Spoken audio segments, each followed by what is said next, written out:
Hello mga taga-barangay, gandang gising. Welcome back sa Pedro Pecan Podcast. Ngayong araw, ikikwento ko po sa inyo ang short story 5 sa Ay Parang Tanga Volume 1. Pwede pong i-view sa Wattpad ang storya. Kung gusto niyo pong magbasa habang nakikinig, i-click nyo lang ang link sa description. If at any point nagustuhan po ninyo ang istorya, pa-like, comment, at subscribe naman. Salamat po! Bago pa humaba ng parang tanga itong intro ko, umpisahan na natin ang Mang Inde, Maawa Ka.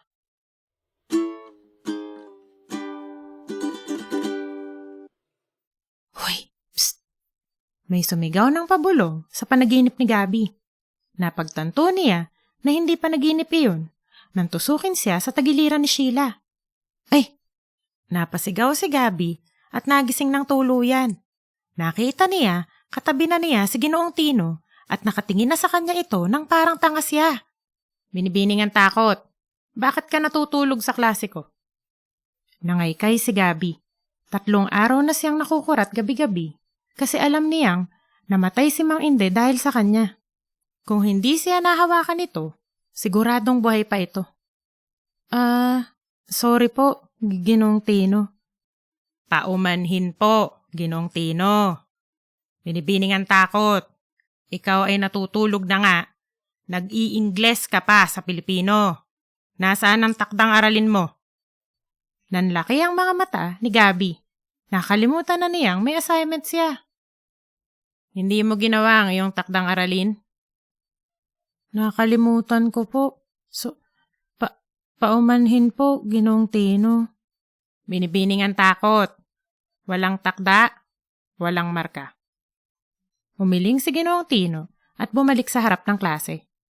Ipinagpatuloy ni Ginoong Tino ang pagtatalakay ng pang-abay sa klase.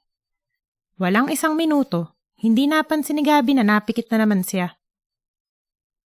Gabi, nakatingin na naman sa'yo si Ginoong Tino.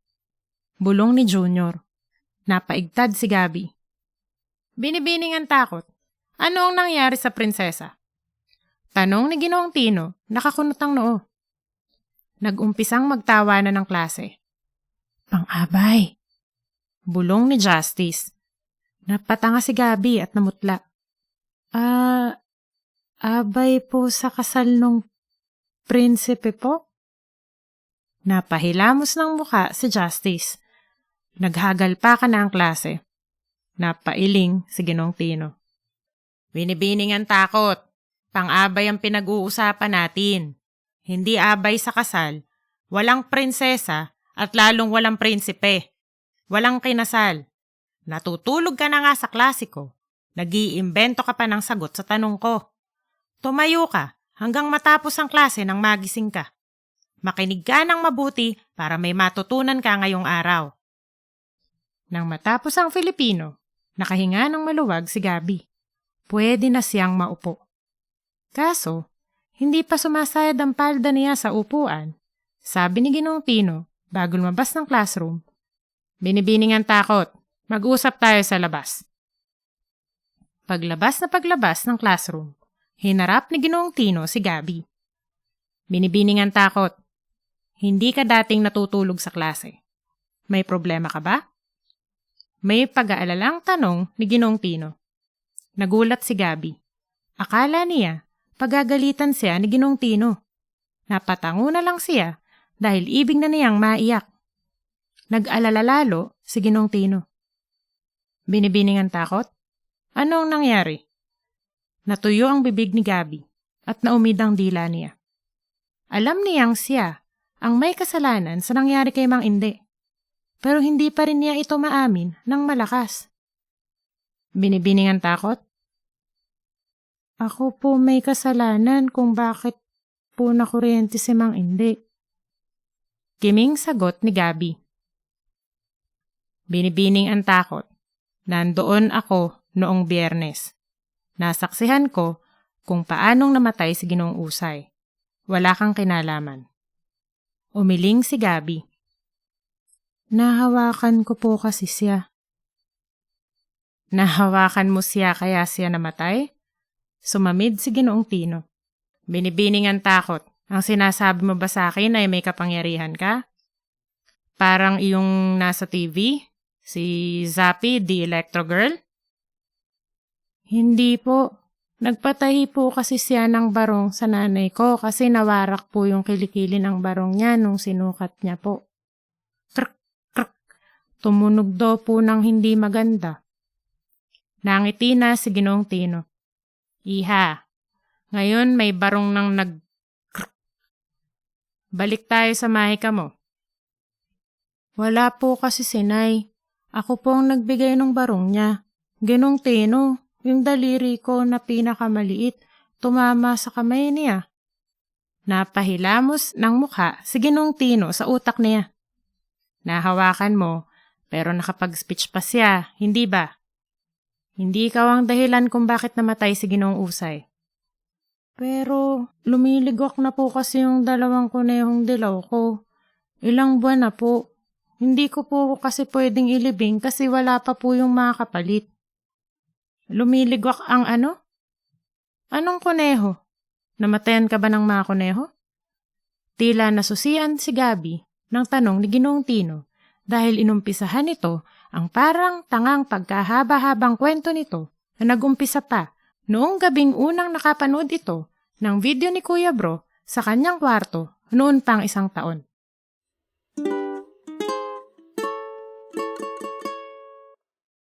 One year ago, sa kwarto ni Gabi. Niyakap ni Gabi ang una niya at komportabling humiga sa kanyang kama. Lumalalim na ang gabi at dapat kanina pa siya tulog. May pasok pa siya bukas. Pero hindi niya makuhang putol ng pinanunood dahil pakiramdam niya. Ngayon lang nakumpleto ang buhay niya. Chat! Mula nun, napagtanto ko ang katotohanan. Kumumpas ang kamay ni Kuya Bro at hindi napansin ni Gabi na siya ay nakanganga na ang bawat isa sa atin ay swerte hanggang hindi na at malas hanggang hindi na. Nanlaki ang mga mata ni Gabi. Hindi siya makapaniwala na hindi niya naisip yun. Tama si Kuya Bro. Agad niyang inilista sa notes niya sa cellphone ang mga salitang ang bawat isa sa atin ay swerte hanggang hindi na at malas hanggang hindi na. Dash, Kuya Bro. Chat, linggo-linggo tayo dito. Kung hindi nyo pa alam, kung hindi pa obvious, pamilya na ang turing ko sa inyo. Kaya nga Kuya Bro ang tawag nyo sa akin. Dahil kuya nyo na ako, bro pa. Inilagay ni Kuya Bro ang kamay sa dibdib at gumiti ng galak na galak. Naramdaman ni Gabi na tagos hanggang buto at kaluluwa ang pakialam ni Kuya Bro sa kanya at siya ay natouch. Ngayon, dahil sinabi ko na sa inyo ang katotohanan, ituturo ko na sa inyo ang sikreto ko. Napaupo si Gabi sa kama niya sa sobrang excitement. Halos 2 oras na siyang nanonood ng stream ni Kuya Bro. Kaya alam na niya kung gaano kamalas ito. Kung ano man ang sikreto nito. Kailangan niya ito sa buhay niya dahil sa 1 linggo na ang tryouts sa track and field. Alam kong excited na kayo kasi kanina pa ako nagkikwento ng parang tangang kamalasan. Kaya, dyan! Biglang nagpan ang camera papunta sa kanan ni Kuya Bro. Oh! Natunaw si Gabi nang i-close up sa camera ang mga cute na stuffed toys sa kitchen table ni Kuya Bro. May mga kunehong dilaw, elepanting asul, at pusang pula. Tapos, sa likod ng mga ito ay may malaking stuffed toy na pusang itim. Hetong mga ito ang solusyon sa lahat ng kamalasan nyo. Ngayon, ang tanong nyo, Kuya Bro, bakit ka nagpapakita sa amin ng mga cute na stuffed toy? Tapos, may pusang itim pa. Magandang tanong yan. Itong mga to ang nagdala sa akin ng lahat ng aking natamo sa buhay. Sila ang nag-alis sa akin sa kamalasan at nagpadatili sa akin sa magandang kapalaran. Napanganga si Gabi. Hindi siya makapaniwala na mga cute na stuffed toy ang pangontra sa kamalasan. Sobrang cute ng mga ito. Kahit hindi pampaswerte ang mga ito, bibilhin niya. Nakahilera ang mga ito, ayon sa kanilang kamalasan. Ang bawat isa sa mga ito ay malas dahil silang lahat ay inihilera at tinamaan ng kidlat sa tabi ng bunganga ng bulkan sa may kanluran. Ang mga kunehong dilaw, 3 beses nakidlatan. Ang mga elepanteng asul, 7 beses. At ang mga pusang pula naman ay 21 na beses. Namangha si Gabi dahil ang mga stop toy ay maayos at parang hindi tinamaan ng kidlat o nausukan ng bulkan. Malamang, napapaisip na kayo kung bakit ang pusang itim ay hindi ko binanggit. Ang pusang itim na ito, ang pinakamalas. Alam nyo na, pusang itim. Tumawa si Kuya Bro at natawa rin si Gabi. Hindi na nakakataka na nakidlatan ito ng mahigit 1,000 beses.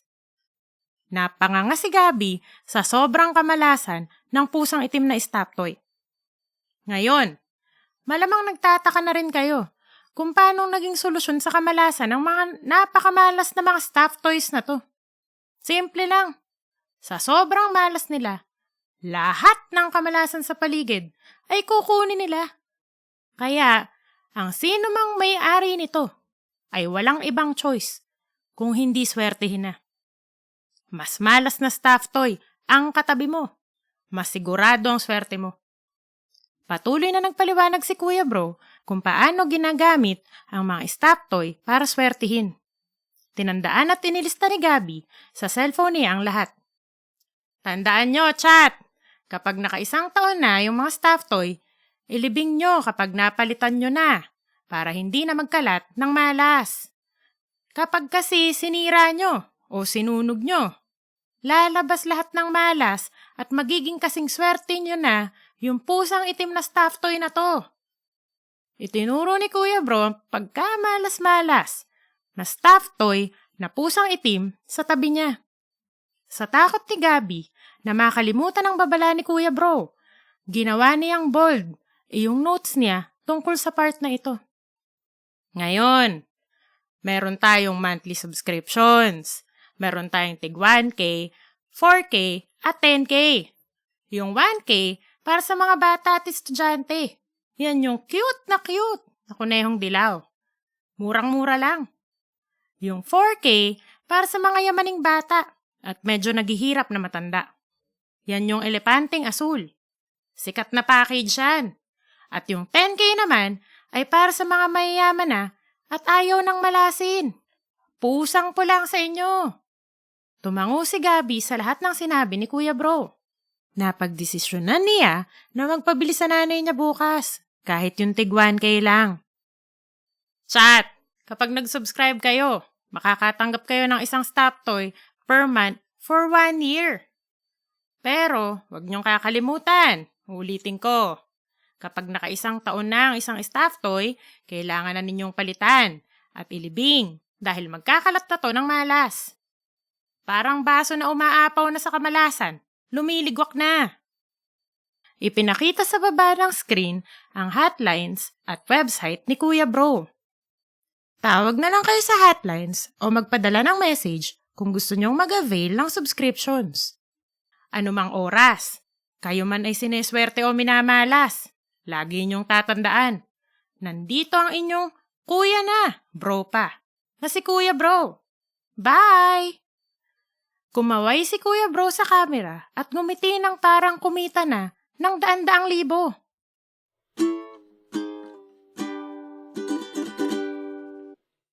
Palalim ng palalim ang kunot ng noo ni Ginoong Tino habang papalalim ang kwento ni Gabi. Nabahala siya na naskam ang 11-year-old niyang estudyante. Iha, sandali. Tama ba ang intindi ko? Na 1 taon ka nang nakasubscribe kay Kuya Bro? Mahigit 1 taon na po. 14 months na po. Kaya 2 po sa kuneho ko, lumiligwak na. Pumikit si Ginoong Tino at nagbuntong hininga. Iha, 14,000 na ang ginastos ninyo sa scam. Scammer iyang Kuya Bro na iyan. Ay, Ginoong Tino, imposible pong scammer si Kuya. Iha, ikaw na rin ang nagsabi na ang mga stop toy na sinasabi niyang pampaswerte ay maayos na maayos at parang hindi naman tinamaan ng kidlat at nausukan ng bulkan. Hindi ba sabi mo?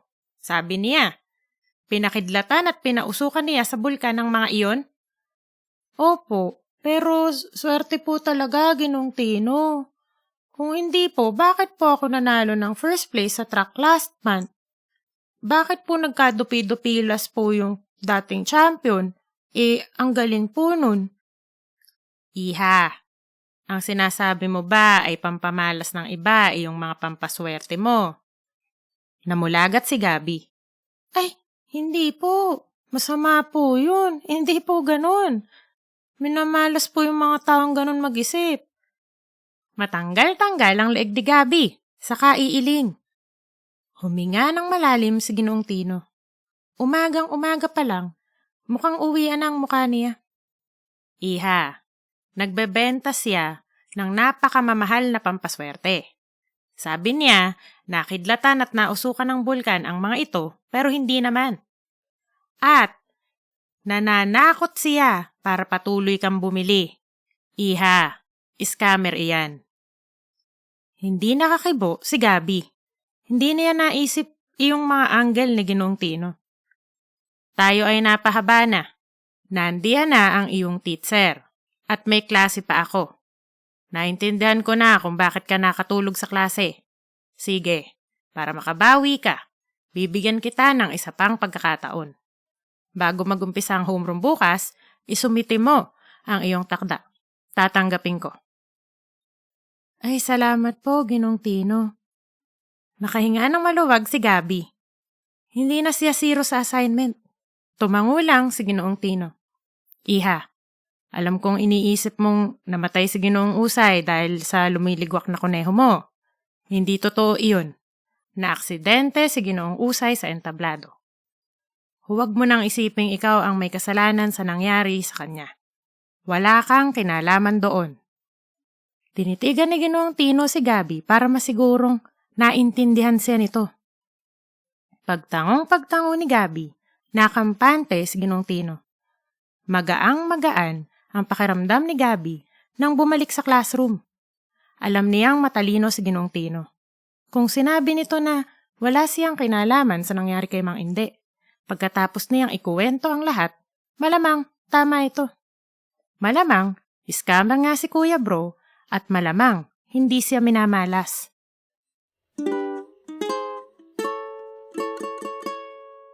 Dahil sa puyat sa takot kay Mang Inde, patang-pata si Gabi nang makauwi.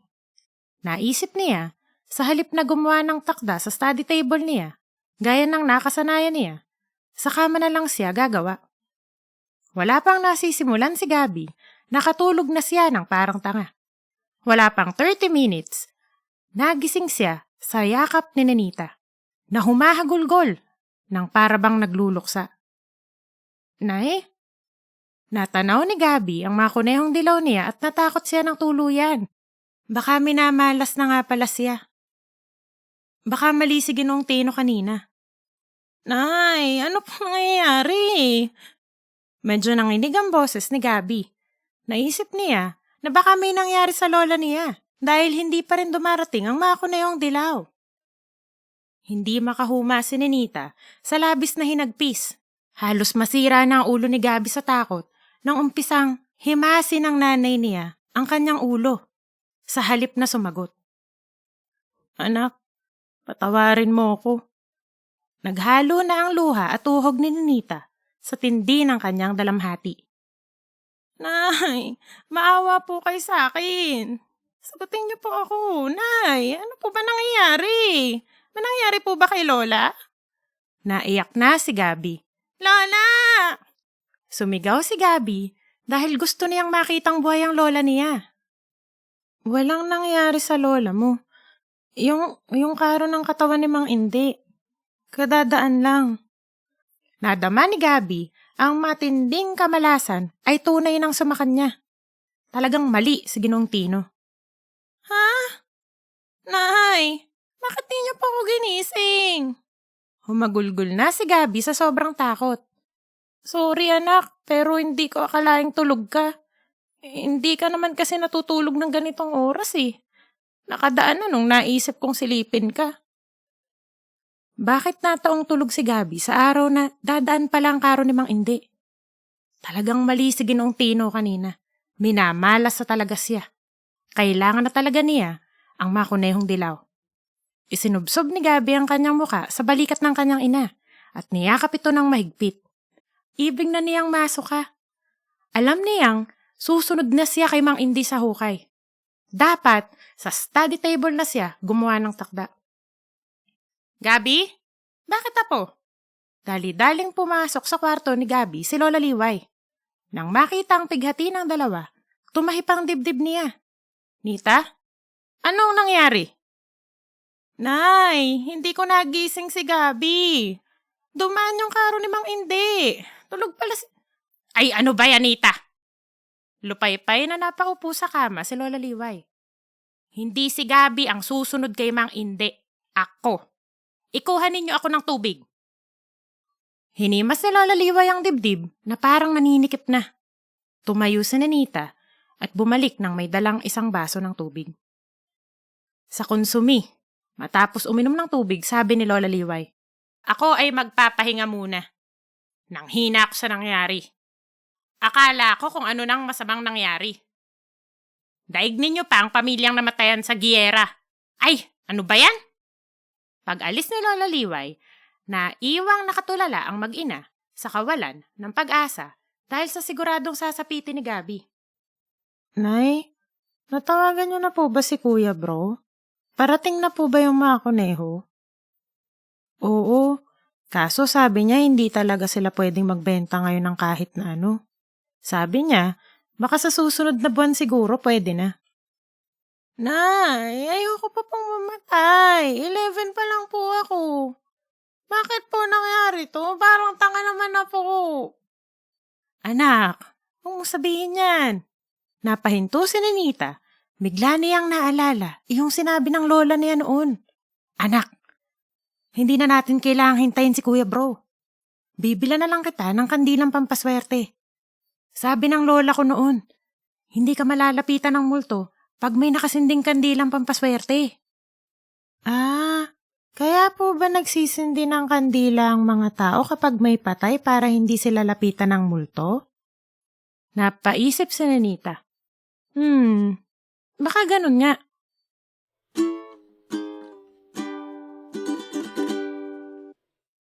Gabi, tigilan mo nga iyang paglalaro ng pagkain. Saway ni Lola Liway. Nasaan ang nanay mo? Bumili po ng kandila, para hindi po ako puntahan ni Mang Indi. Matamlay na sagot ni Gabi. Kumunot ang noo ni Lola Liway. Aba, si Mang Indi ay wala na.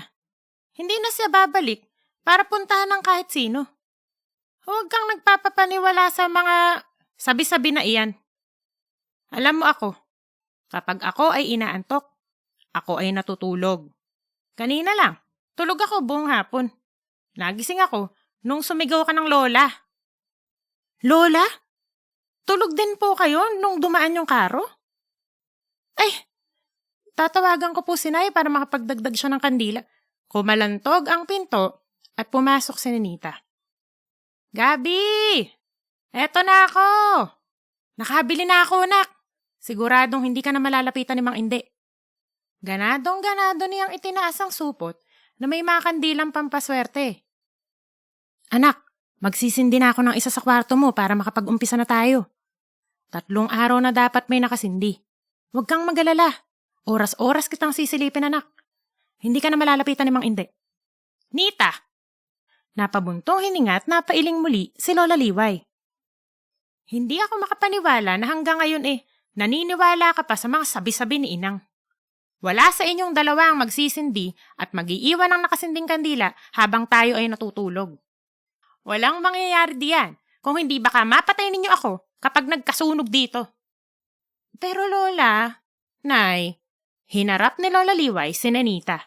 Kung ang patay talagang nangunguha ng buhay gaya ng pinaniniwalaan mong sabi-sabi, Nita, namatay na ako bago ko nakilala ang ama mo. Humarap si Lola Liway kay Gabi. Apo, Huwag kang nakikinig sa mga sabi-sabing iyan. Huwag kang magsisindi ng kandila. At ikaw, Nita, hindi mo siya pipilitin. Tumingin si Gabi kay Nanita nang makahulugan. Nay, pansamantala lang naman po yung mga kandila. Pagdating po ng mga kunehong dilaw, hindi na po kami magsisindi ng kandila. Hindi dumarating iyong mga kunehong dilaw ninyo na iyan. Kasi manggaganso iyang kuya itay na iyan. Nakasaras siya ngayon dahil iniimbestigahan siya. Napanood ko sa balita. Natahimik si Gabi. Naalala niya ang sinabi ni Ginong Tino kanina. Nay, imposible pong scammer si Kuya Bro. Nakita nyo naman kung gaano kaswerte si Gabi. Umaten pa lang kayo ng recognition niya. Sabi ni Nanita. Ay, 1 taon na kayong dalawa. Puro kuneho at kung anong kuya ang sinasabi. Hindi ka sinwerte, Gabi. Magaling ka talaga, kaya ka nakasali sa team ninyo at nanalo sa takbuhan. Walang kinalaman ng mga kunehong iyan. Pero Lola, imposible po akong mag-champion kung hindi dahil sa kunehong dilaw. Biruin niyo po, nagkadupi-dupilas yung dating champion nung malapit na sa finish line. Hindi naman po ganun dati yun. Lagi nga pong second place ang GGU dahil dun. Gabi, iyon ba ang gusto mong mangyari? Suwertihin ka at malasin ang iba? Ay Lola, hindi po ganun. Masama po yun. Minamalas po yung mga ganun. Nagbuntong hininga si Lola Liway. Apo, mahal kita. Pero parang hindi ko kayang maniwala sa sinasabi mo. Mula noong bumili ka ng mga kunehong dilaw sa scammer na iyan, ay parang hindi na kita kilala. Mas mabilis pa sa kunehong nawala si Gabi sa hapagkainan. Nay naman. Nagbuntong hininga ulit si Lola Liway bago nag-walk out sa gitna ng hapunan.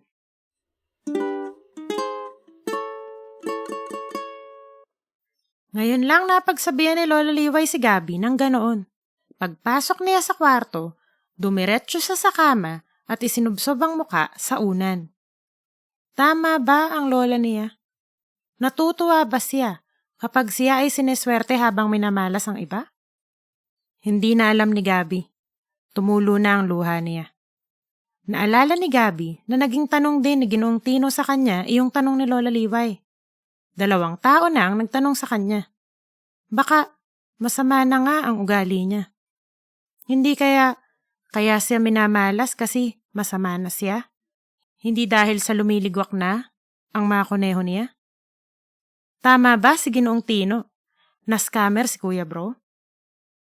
Nang marinig ni Gabi ang pamilyar na tunog ng yabag ni Nanita, nagkulubong siya ng parang tanga at nagtulog-tulugan.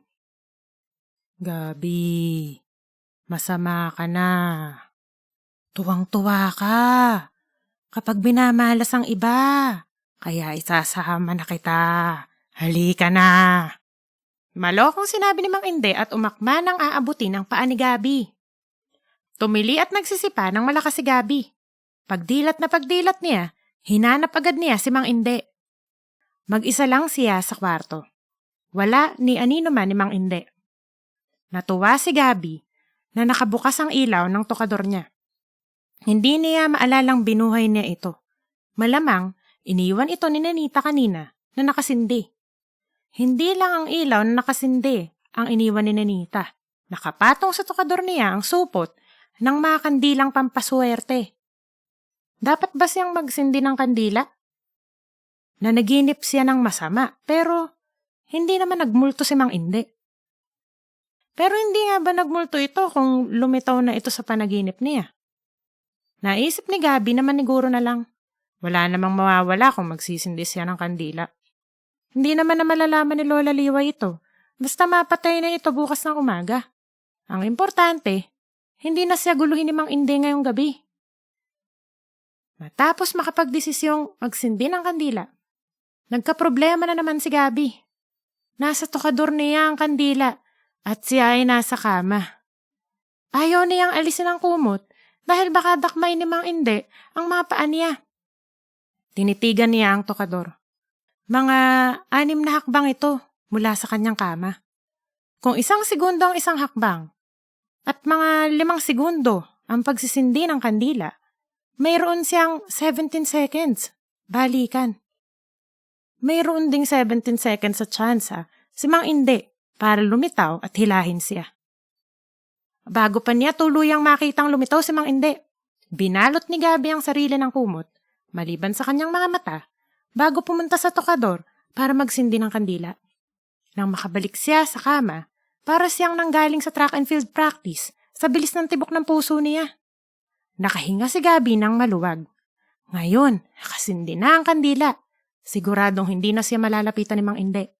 Sa wakas, makakatulog na siya ng mahimbing. Makakatulog na sana siya, kaso naalala niya ang sinabi ni Lola Liway. Sa takot na magkasunog, pilit niyang ginising ang sarili para bantayan ang kandila, kaso nakatulog pa rin siya. Nagising si Gabi ng masakit ang ulo. Nang malingon na niya ang relo, lalong sumakit ang ulo niya dahil 6:30 na pala. Dapat 5:30 pa siya gising. Bakit hindi siya ginising ng nanay niya? Sabi pa naman ni Ginong Tino, isumite niya bago mag-homeroom ang kanyang takdang aralin. May takdang aralin siya. Sa pangalawang pagkakataon, nakalimutan na naman niyang may assignment siya sa Pilipino. Ano ang idadahilan niya kay Ginong Tino? Ginong Tino, IOU? Zero na talaga siya. Kailangan na niyang umalis. Sa daan na lang siya gagawa ng takda. Halos magandara pa si Gabi sa pagbaba sa kama dahil balot na balot siya ng kumot. Sa pagmamadali, natabig niya ang kandilang nakasindi at nagliyab ang kurtina sa tabi nito. Napatili si Gabi. Dali-dali niyang kinuhang baso niyang may tubig at ibinuhos ito sa apoy. Buti na lang puno pa ito dahil kung hindi, baka hindi niya napatay ang apoy. Nagkumagkag na nag-uniforme si Gabi. Nakita niya 6:40 na. Isinukbit niya ang kanyang backpack at hinagod ng mga daliri ang buhol-buhol na buhok. Nasa may pinto na siya nang matanaw niya ang kanyang mga kunehong dilaw. Kung tutuusin, wala na siyang panahon para sa mga ito pero kailangan niya lahat ng swerte ngayong umaga kung gusto niyang hindi ma-zero sa takda. Nagkumahog siyang himasin at kausapin isa-isa ang mga kunehong dilaw ayon sa rulebook ni Kuya Bro. Protektahan ninyo ako, ha? Kunin niyo ang lahat ng malas. 6:45 na nang makalabas si Gabi sa kwarto niya. Walang senyales na may kasama siya sa bahay. Hindi nagluluto ang nanay niya at hindi nagsasawsaw ng pandesal ang lola niya sa kape habang nanunod ng balita sa TV. Nakatulog iyong dalawa. Sa lahat ng araw, ngayon pa talaga siya hindi nagising. Minamalas na talaga siya. Dali-dali siyang lumabas ng pinto sa harapan at pagdating niya sa gate nila, nakakandado ito nang parang gusto siyang masiro ng tuluyan. Ano ba? Asar na asar siyang bumalik sa loob ng bahay para kunin ang susi at buksan ang gate. Pagkalak ng gate, ibinulsa niya ang susi at tumakbo ng parang tanga papunta sa terminal ng tricycle. Sa kasamaang palad, pagdating niya sa terminal, lalo siyang nakurat. Dahil ang inabutan niya ay puwit na lang ng huling tricycle sa pila. Kurat na kurat at init na init, naglakad si Gabi ng parang tanga para maghanap ng masasakyan. 7 na, at tumatagaktak na ang pawis niya nang makapara ng tricycle. Kuya, pakibilisan naman po kasi malilate na po ako sa school.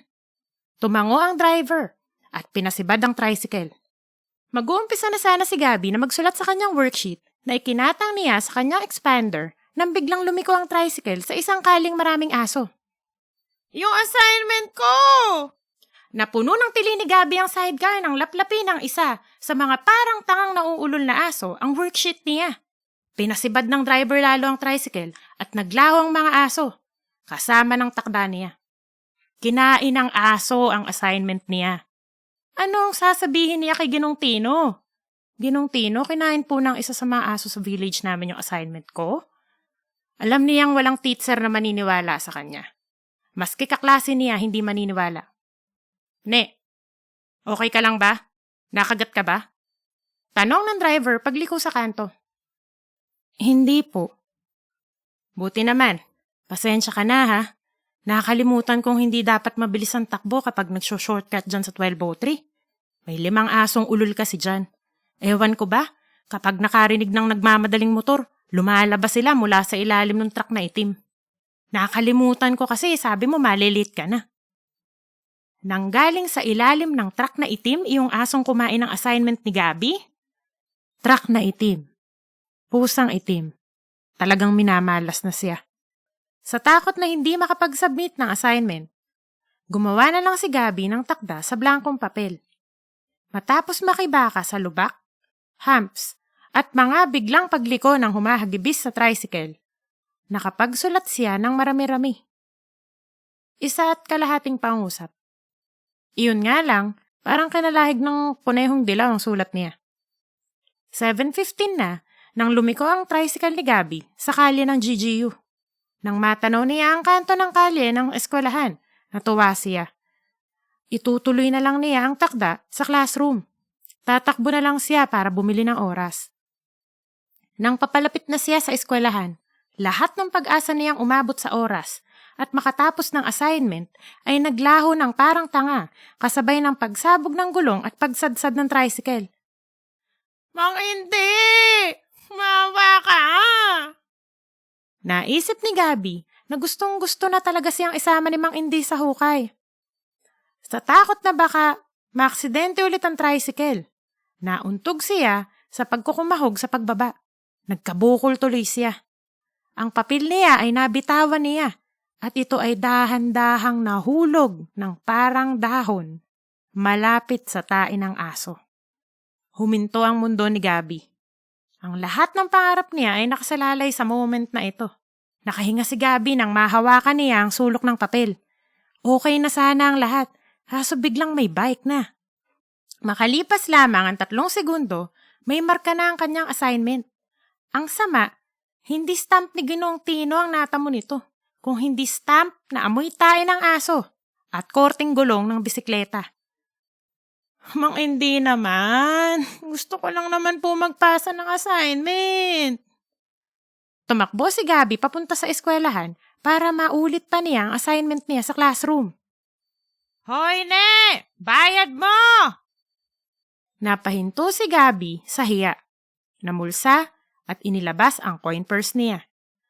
Sa kaapura, napungi niya ang zipper nito. Pilit niyang kinuko ang 20 para lumabas. Napuni tuloy. Mang hindi naman. Bakit pati 20 ko? Maluka-luka na si Gabi nang iniabot ang 20 sa driver. Sorry po kuya, thank you po. Sabi ni Gabi sabay takbo. Napamura ang driver. Ne! Yung bayad mo! Punit na nga! May tae pa! Sa bilis ng pagtakbo, hindi na narinig ni Gabi ang sinabi ng driver. Pagdating niya sa tawiran sa tapat ng entrance ng GGU, dali-dali siyang tumawid. Pinunasan niya ang noo niya dahil ibig na niyang mahilam sa pawis. Biglang nangamoy tae. Napagtanto ni Gabi na ang ipinamunas niya ng mukha niya ay iyong assignment niya. At iyong uniforme niya ay parabang nakipagbalibagan siya ng tae. Sa sulok ng paningin niya, nakita niyang may pusang itim na nakatitig sa kanya. May pusang itim na nakatitig sa kanya. Mamamatay na talaga siya. Mali si Ginoong Tino. Hindi scammer si Kuya Bro. Talagang minamalas na siya dahil sa mga lumiligwak na kuneho. Pakiramdam niya, kasing malas na niya yung stuffed toy na pusang itim ni Kuya Bro. Tinalikuran ni Gabi ang gate ng eskwelahan at sumakay ng tricycle pa uwi. Kailangan na niyang makauwi at umupo na lang sa tabi ng kandilang pampaswerte habang hinihimas ng paulit-ulit ang mga kunehong dilaw.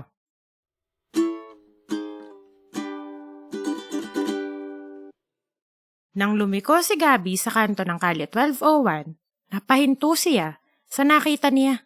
Nasusunog ang bahay nila. Nay! Lola! Nagtatakbo si Gabi papalapit sa bahay, kabang-kaba. Pati lola at nanay niya ay parang nahawa na sa kamalasan niya.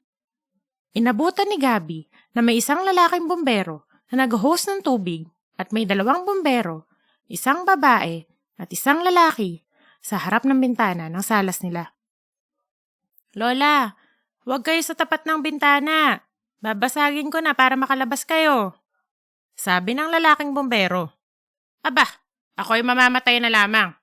Ang huli ko pang makakausap ay bastos na binata na hindi man lamang marunong mamupo. Busa ni Lola Liway. Nagtinginan ng dalawang bumbero at sumagot ulit ang binata. Lola, pasensya na po. Umusog na po kayo para mabasag ko na po yung bintana. Nakita ni Gabi sa bintana na tumango si Lola Liway at pumunta sa tabi ni Nenita.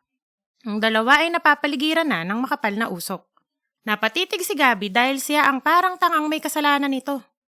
Tila naramdaman ni Lola Liway ang titig ni Gabi dahil walang 2 segundo. Nagtama ang mga mata nila. Ilang beses kumurap si Lola Liway. Tila namalikmata nang makita ang apo. Umakyat ang dugo ni Lola Liway sa ulo at biglang hinarap ang mga bumbero. Ay, napakatagal naman ninyong manira ng bintana. Ayan na iyong sasakaling ko. Lumunok si Gabi. Patay siya sa lola niya. Namangha ang lahat nang sapakin ni Lola Liway ang bintana. Lumipad ng parang tanga palabas at naglanding ng nakapamewang pa sa harap ni Gabi. Dinaig nito yung moves ni Darna sa comics. Gabi, ano ang sinabi ko kahapon? Nagsindi ka pa rin ng kandila. Tinangay mo pa iyong susi. Muntik na kaming mamatay ni Nenita. Naiyak na si Gabi. Nay, relax lang po kayo. Baka sumikip na naman ang dibdib nyo niyan. Sabi ni Nenita. Paglabas ng bintanang winasak ni Lola Liway sa pamamagitan lang ng isang sapak. Mag-relax. Paano akong magre-relax? Mula noong 1 taon pa kayong dalawa. Puro swerte at malas ang iniisip ninyo. Puro kuneho. Ngayon, pati kandila. Nasunog tuloy iyong bahay. Nangaykay na si Lola Liway at hinimas na ang dibdib. Lola, kalma lang po kayo. Ang importante po, safe na po kayo. Sabi ng babaeng bumbero. Nanlaki ang mga mata ni Gabi. Wala sa kanila ang safe ngayon.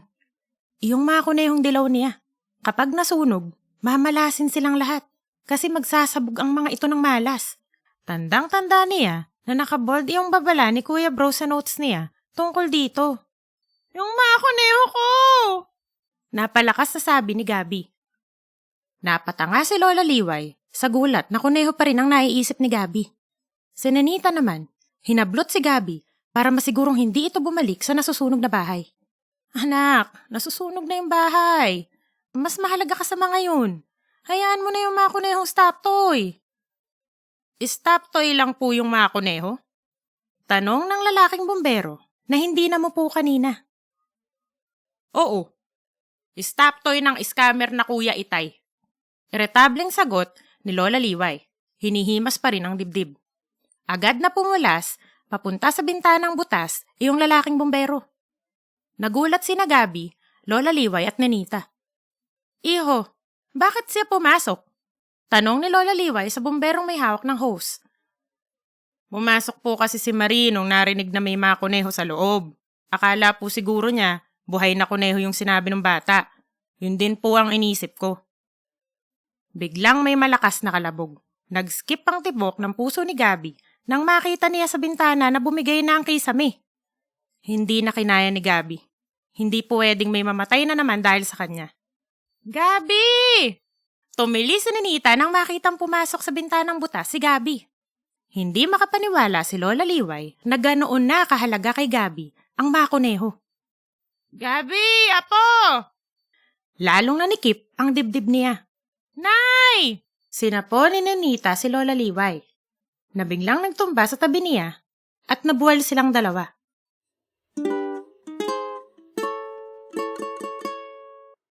Noong gabing iyon, sa Margaretino Medical Center, 2 bumbero ang isinalba ng 11 anyos na batang babae sa kalye 1201 sa Pecan Village sa Barangay Gigi kaninang umaga.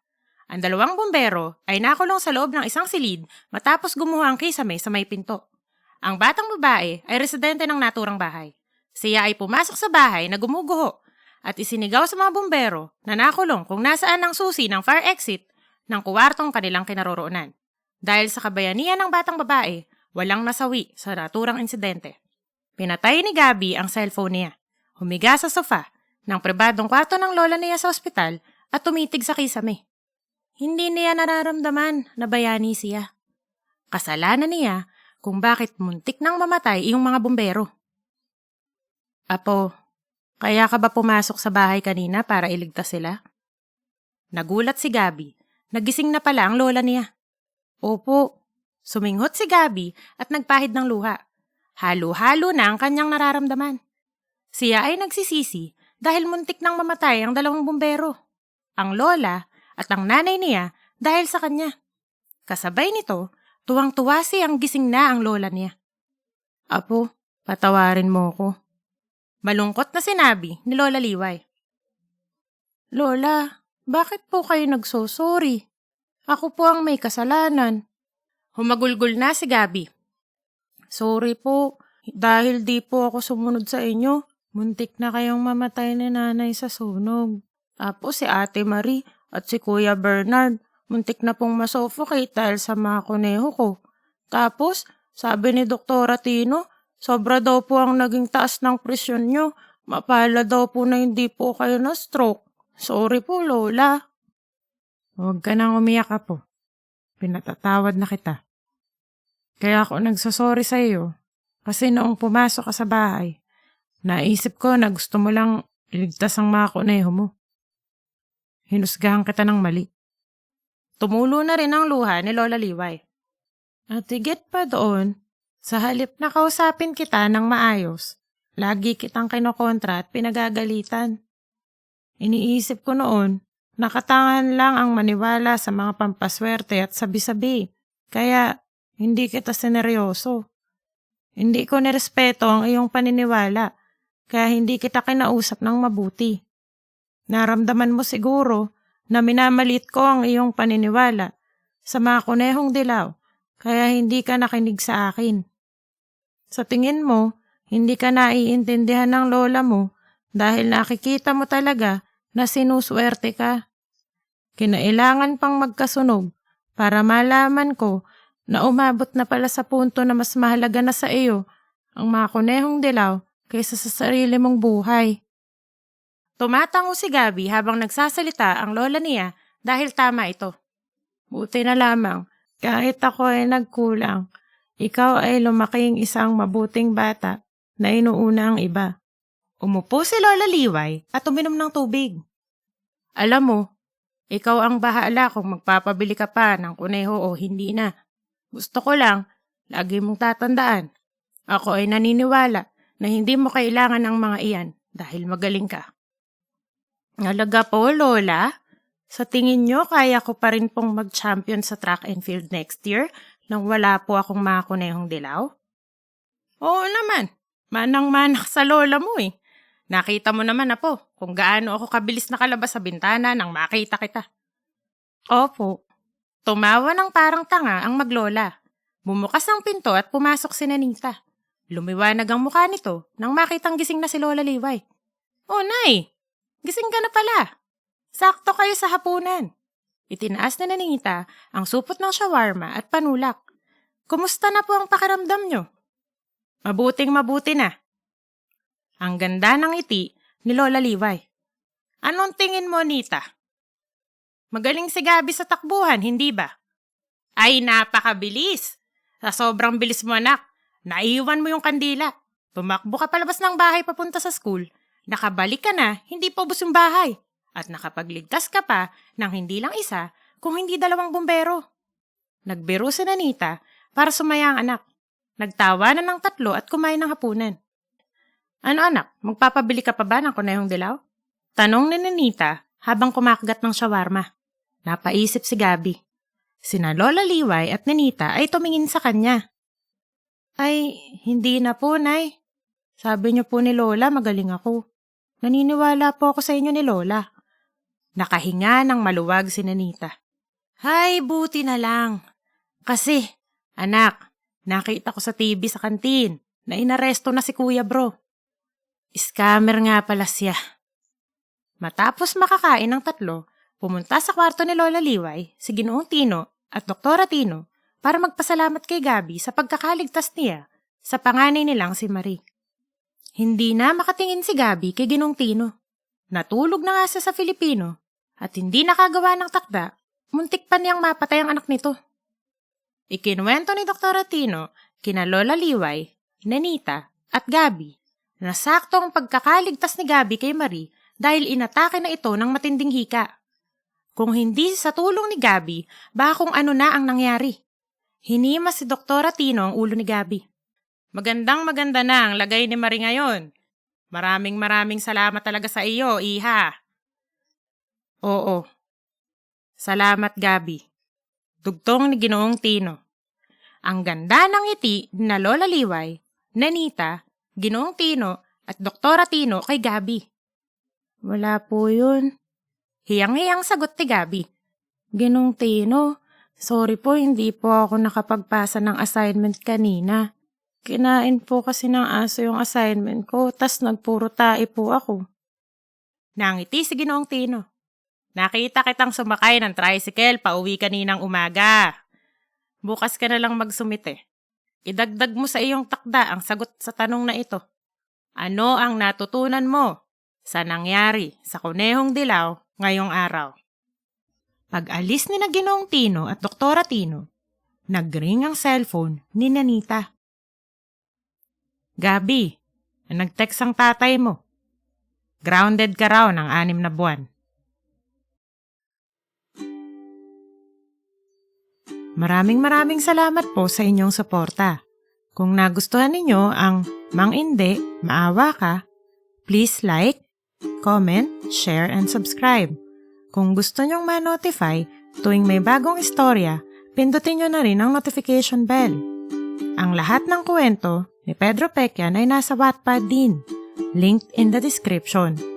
Please share, comment, and leave a star. Kita-kita tayo ulit sa Story 6, Ang Milagrong Natamasa ni Mang Panata.